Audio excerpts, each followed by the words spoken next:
Jesus? Aonde estão os jovens incendiados dessa igreja?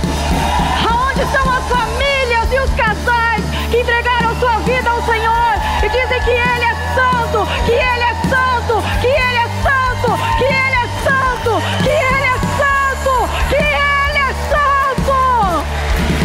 Senhor dos exércitos, aquele que peleja as nossas batalhas, aquele que vai à frente da nossa luta, coloque-se de pé, coloque-se de pé.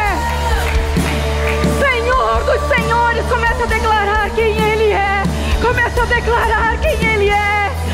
Nada do que nós venhamos fazer ou possamos fazer neste lugar substitui a presença do Senhor, substitui o que Ele pode fazer. Só Ele é santo, só Ele é santo.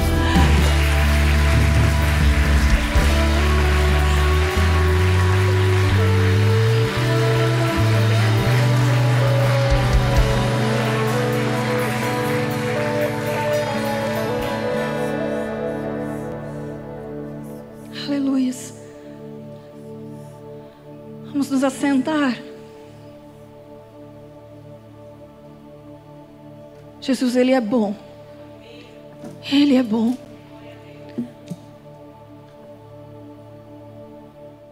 Antes eu falei qual foi a última vez que você percebeu a voz de Deus? Uma das orações que eu faço todos os dias é: Senhor,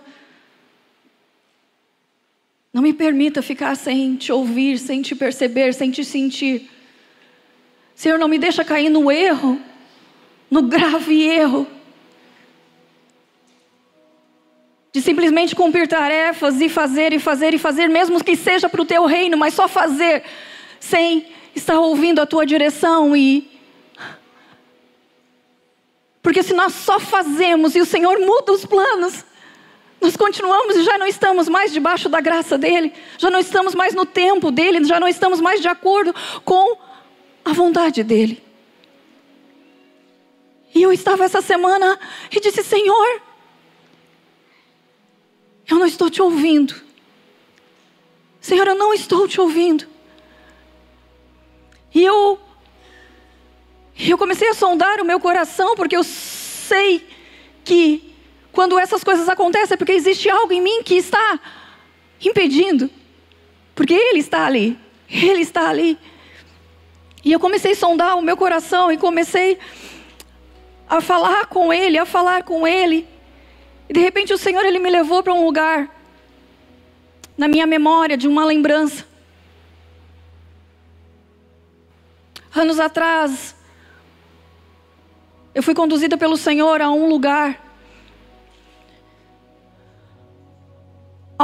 que, se eu fecho os meus olhos, eu não consigo descrever para vocês que lugar é esse.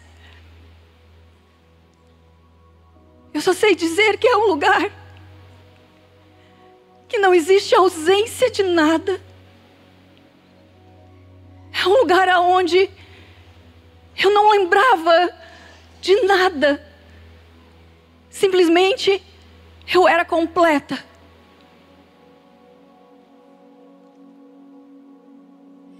E o Senhor levou e trouxe essa memória deste fato para me lembrar: filha, eu estou aqui. A única coisa é que tu está posicionada no lugar errado, neste tempo. E quando o Senhor falou aquilo, eu disse: como assim? E daí Ele começou a falar e falar, e eu escrevi, sei lá, mais de 2 páginas de coisas acerca do que Ele estava me mostrando e eu não estava percebendo. E Ele falou acerca do estar posicionado em Cristo. Porque este é o nosso lugar. Gente, este é o nosso lugar. Este lugar na qual o Senhor me levou, na verdade, Ele é o lugar que foi projetado para todos nós que cremos em Jesus Cristo e o temos como Senhor e Salvador das nossas vidas. E o declaramos que não existe outro além dEle. Este lugar ele está descrito em Efésios, no capítulo 2, no verso 6, ele diz: Deus nos ressuscitou com Cristo e com Ele nos entronizou nos lugares celestiais em Cristo Jesus. Hoje, enquanto nós estamos aqui imersos em preocupações, imersos em coisas, imersos em envolvimento com a nossa família, envolvimento com os nossos relacionamentos. E sim, nós temos que fazer todas essas coisas. Mas existe um lugar em Cristo Jesus, onde todas as coisas são plenas. E este lugar é reservado a todos nós que cremos. Então, o meu convite nessa noite é que nós venhamos saber o lugar em que nós devemos estar posicionados. Nós que aceitamos ao Senhor, que já temos certo isso na nossa vida. E se você não fez essa decisão ainda, hoje é uma noite extraordinária, porque no céu há esse desejo sobre a sua vida. Há esse desejo que todos aqueles que nasceram de um homem e de uma mulher venham ser reconciliados em Jesus Cristo para a sua glória. E se talvez você seja aquele que já entregou a sua vida ao Senhor, mas abandonou os caminhos, perdeu a rota, perdeu o rumo. Talvez você seja aquele que deixou de ouvir a voz do seu pastor. E daí você é aquele que questiona: mas eu falo. Mas o Senhor, Ele já está tão distante. Você só está falando ao vento. Você só está falando, derramando sua alma no lugar errado. Você está abrindo o seu coração, os seus planos, os seus projetos no lugar errado, porque você não está posicionado em Cristo. Quando nós estamos posicionados no Senhor, nós nos tornamos aquele que chamamos de representantes de Jesus Cristo aqui na terra, embaixadores do Senhor. Tá, mas Valdinei, tu acabou de testemunhar que tu estava fora da posição. E nós vamos falar um pouquinho sobre o ABC do crente hoje, porque isso vai acontecer na nossa jornada. Isso vai acontecer na nossa jornada. Nós muitas vezes desejamos buscar, e não está errado.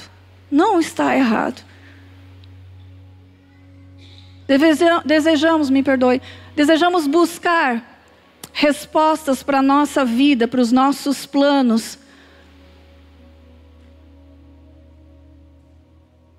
na boca de outros. Mas às vezes nós nos acostumamos tanto a isso, que nós chegamos num lugar onde nós simplesmente terceirizamos a nossa vida.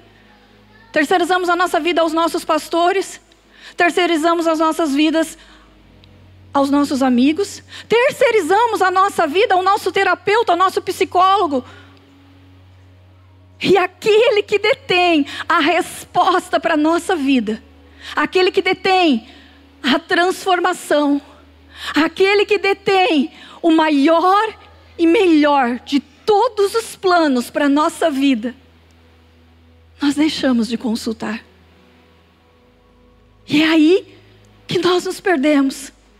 E é aí que nós somos levados por ventos de doutrinas que o apóstolo Paulo instrui e tanto nos alerta, a vãs filosofias.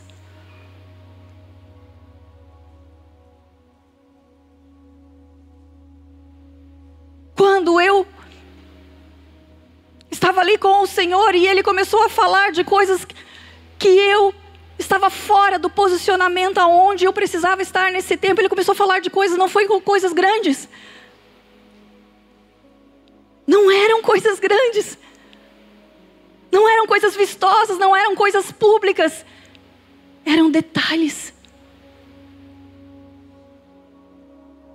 E eu creio fielmente, e Provérbios diz isso, que conforme crê a nossa alma, assim será. Que nós estamos num tempo de purificação, nós estamos num tempo de lavagem, nós estamos num tempo onde não vai ter mais nada escondido. Aonde que o Senhor, Ele vem e Ele começa a limpar tudo. E glória a Deus por isso. Glória a Deus por isso. Não podemos esquecer. A gente brinca que a gente faz orações perigosas. A oração perigosa é quando a gente diz: Senhor, não deixe nada oculto. Entra Jesus nessa situação. Por que ela é perigosa? Porque Jesus, Ele é luz. E se Ele é luz e Ele entra numa situação que está obscura, onde existe algo oculto, o Senhor vem e traz luz. E a treva se dissipa. E a treva sendo dissipada, as coisas se tornam visíveis. E sim, eu creio neste tempo e eu oriento vocês, sugiro que essa venha a ser a sua oração. Que o Senhor venha com fogo consumidor, que o Senhor venha com a presença dEle, que o Senhor venha e comece a tirar, e comece a limpar, e comece a dizer: aqui tu está fora. Aqui, e direita. Sim. Ele é o único que pode endireitar as nossas veredas, colocar o nosso pé novamente no prumo certo. Nós oramos e clamamos ao Senhor: Senhor, não me deixe desviar, nem para a direita, nem para a esquerda, guarda o meu caminho. Mas às vezes, esse caminho que nós estamos, é um caminho na qual o Senhor não consegue nem adentrar. Porque nós não damos espaços ao Senhor. Nós ficamos reentregando e terceirizando. E nem o chamamos. Quantos de nós talvez começamos negócios e não convidamos Jesus? Quantos de nós começamos relacionamentos e não consultamos Jesus?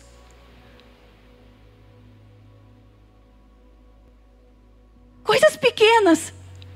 O modo de vestir, o modo de falar.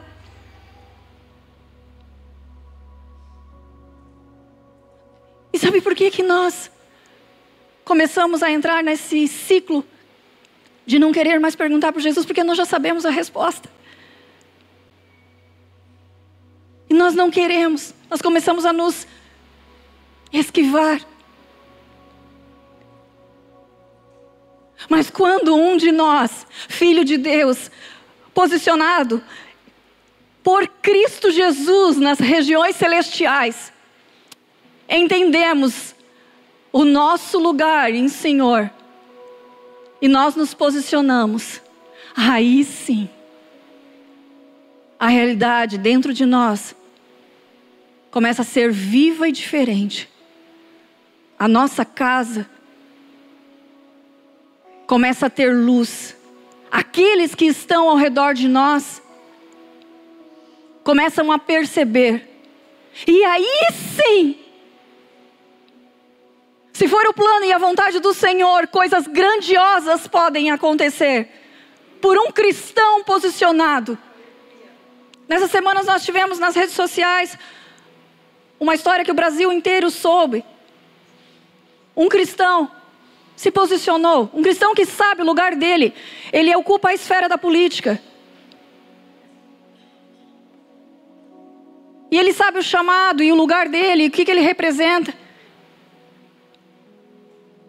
E ele deu voz a uma discussão nacional. E todos sabem aonde que isso terminou. E aquilo ali chamou a atenção, se não chamou, a sua deveria chamar. Um cristão posicionado em Cristo, sabendo o que ele tem que fazer. Ele pode levar resultados que uma nação inteira podem aproveitar. Imagine você, imagine eu, posicionada em Cristo dentro da minha casa. O que há de ser deste lar? Mas lá dentro sou apenas eu. O que um cristão posicionado em Cristo pode fazer?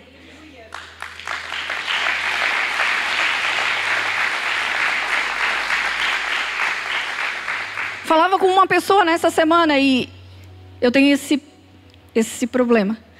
Se a pessoa conversar comigo naquela semana e a ministração for sobre aquilo, ela já vai ter a ministração antecipada.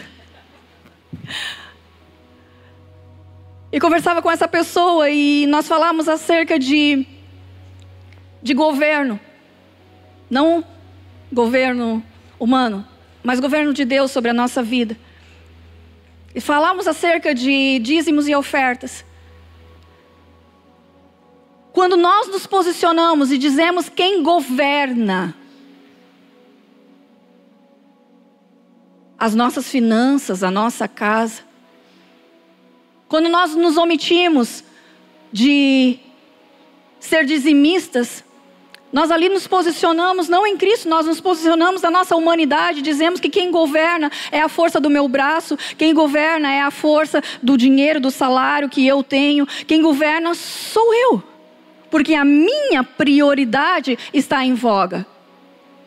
Porque é mais importante, e não tem outra verdade além dessa. Quando eu determino, é o meu posicionamento. E ok. O problema é que nós, já sendo adultos, nós ainda começamos a choramingar que nem criança. Quando nós nos posicionamos em lugar errado, com conduta inadequada, a consequência vai vir. Todos nós sabemos. Enquanto houver dia e noite, enquanto houver inverno e verão, semeadura e colheita haverá sobre a terra. Aquilo aonde nós estamos posicionados hoje,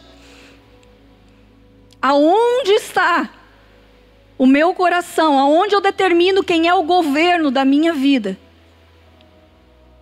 nós teremos uma colheita. E é dado a cada um de nós esse direito de escolha.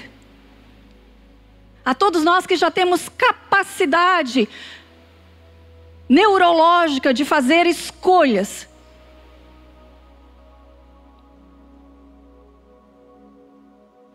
De determinar posicionamentos.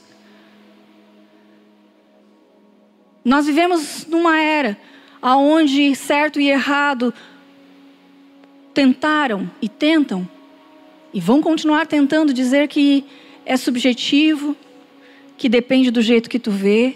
Não. A nós crentes, voltamos ao lugar de posicionamento em Cristo.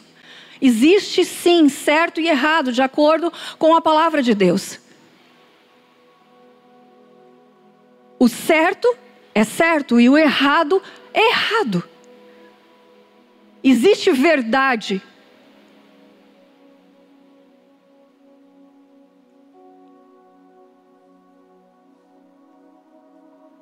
Falei antes sobre o ABC do crente.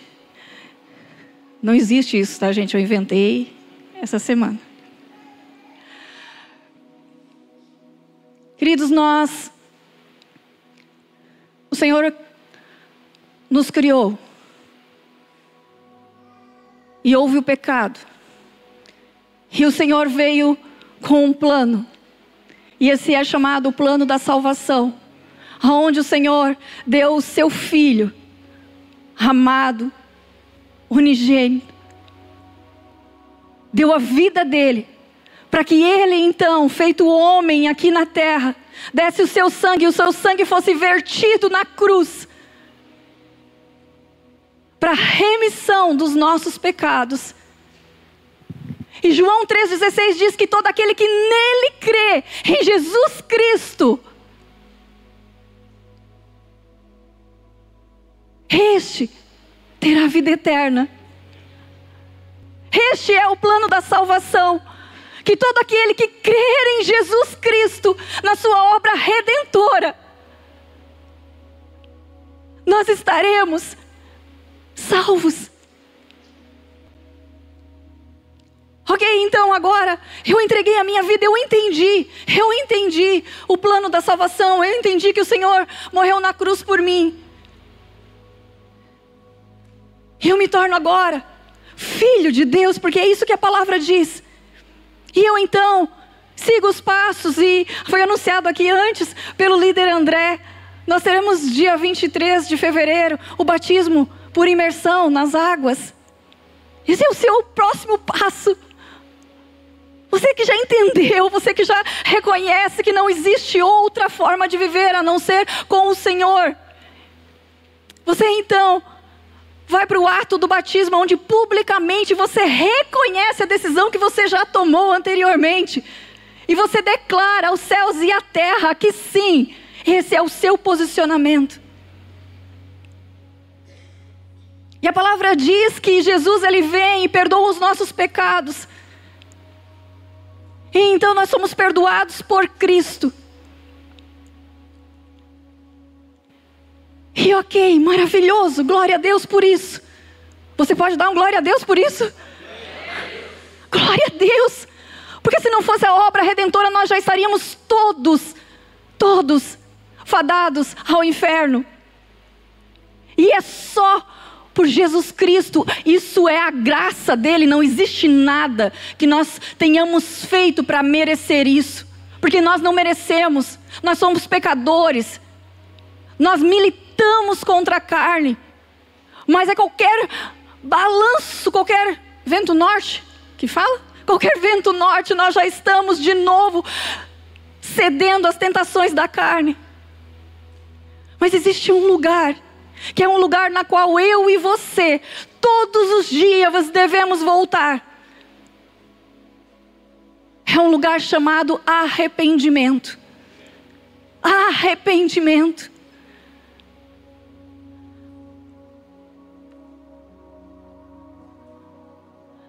Atos capítulo 3, no verso 19, diz: arrependei-vos, pois, e convertei-vos para que sejam apagados os vossos pecados e venham assim os tempos do refrigério pela presença do Senhor.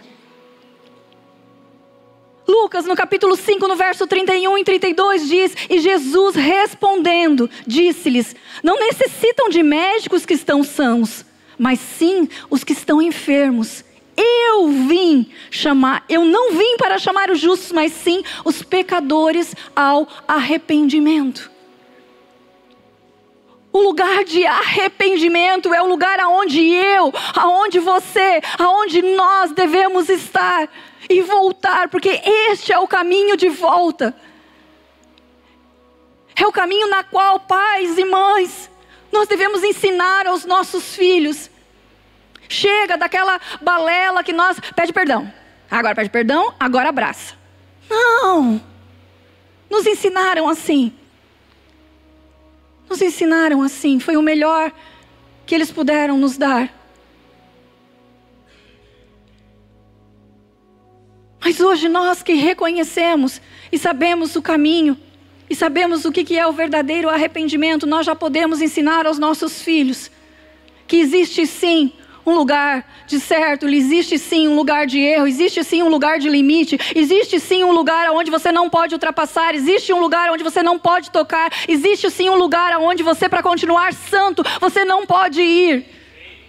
Existe sim coisas na qual não pode passar na boca de um adolescente, não pode passar na mente de um jovem, de um homem, de uma mulher casados, porque a palavra já diz que se por pensamento tu já pecou. E este caminho de volta é o arrependimento. Que nós possamos nos dar conta. E sim, se você já tem Jesus na sua vida, Você já tem o Espírito Santo que habita em você. E Ele é aquele que traz a consciência do pecado. E Ele sinalizando. Ah, mas como assim sinalizando? Sim. Nós sabemos quando nós pisamos na bola. Nós sabemos quando nós repetimos e daí já estamos indo além do pecado. E quando Ele sinaliza, eu não sei se é assim com vocês, mas quando Ele sinaliza, eu reconheço a bondade, eu conheço a misericórdia, porque a misericórdia dEle é a razão que nós não somos consumidos. E Ele ainda vai me dar mais um pouquinho. Ele me deu mais um lugar de novo, filha, aqui ó, de novo.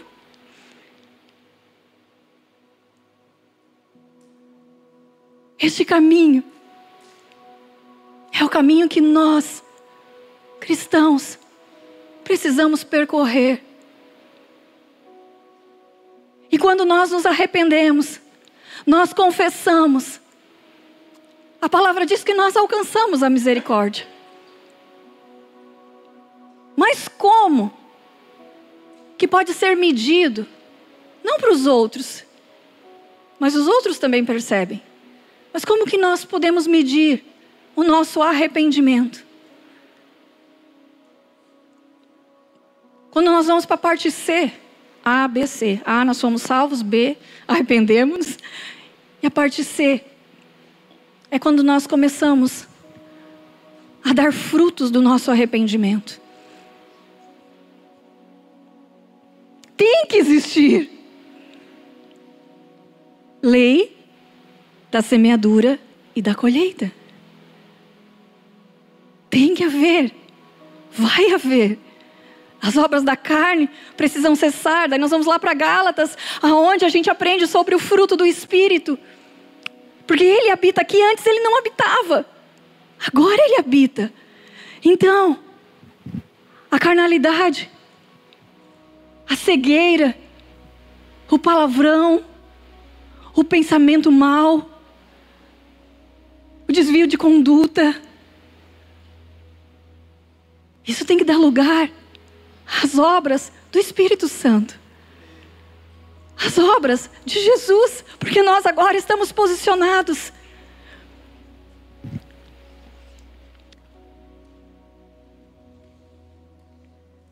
Mateus 3,8 diz: produzi, pois, frutos dignos de arrependimento. E daí, esses frutos, eles começam a brotar. Eles começam a brotar. E daí, nós não sabemos o quão longe, onde nós, posicionados em Cristo, podemos ir. Porque daí nós estamos na mão daquele que governa todas as coisas. Aquele que sabe que estava no ontem, que está hoje aqui, e aquele que sabe do amanhã. Aquele que é o princípio e o fim, o alfa e o ômega. Aquele que tem tudo em suas mãos, aquele a qual pertence a soberania.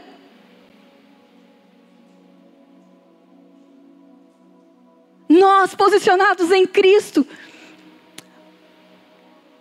nós somos o sal, nós somos o tempero, aquilo que Jesus falou. Nós somos a luz do mundo. Mas como assim a luz do mundo é Jesus? Sim, nós somos os representantes dele na terra. Ou será que não? A que reino nós estamos representando? Nós proclamamos com a nossa boca e declaramos que venha o reino de Deus, mas nós estamos posicionados no lado certo?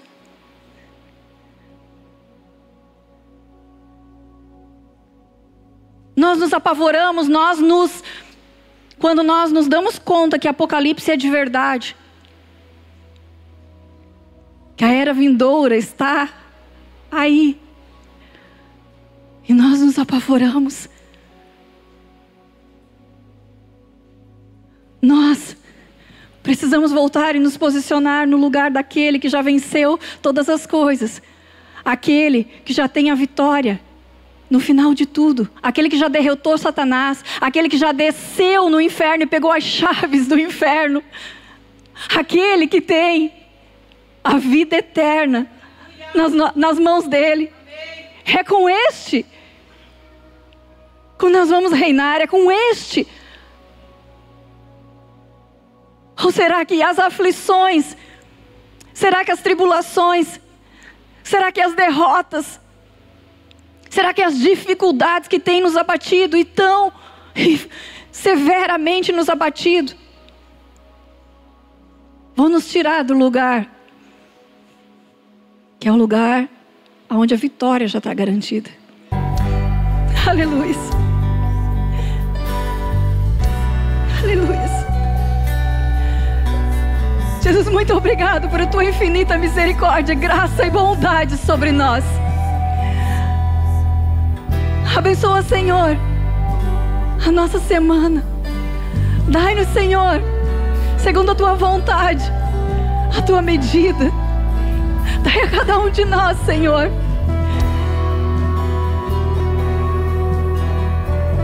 que o teu Santo Espírito continue ministrando a cada um de nós, em sonhos, visões, através da sua palavra.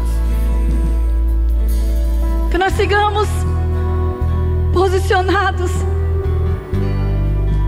em Cristo.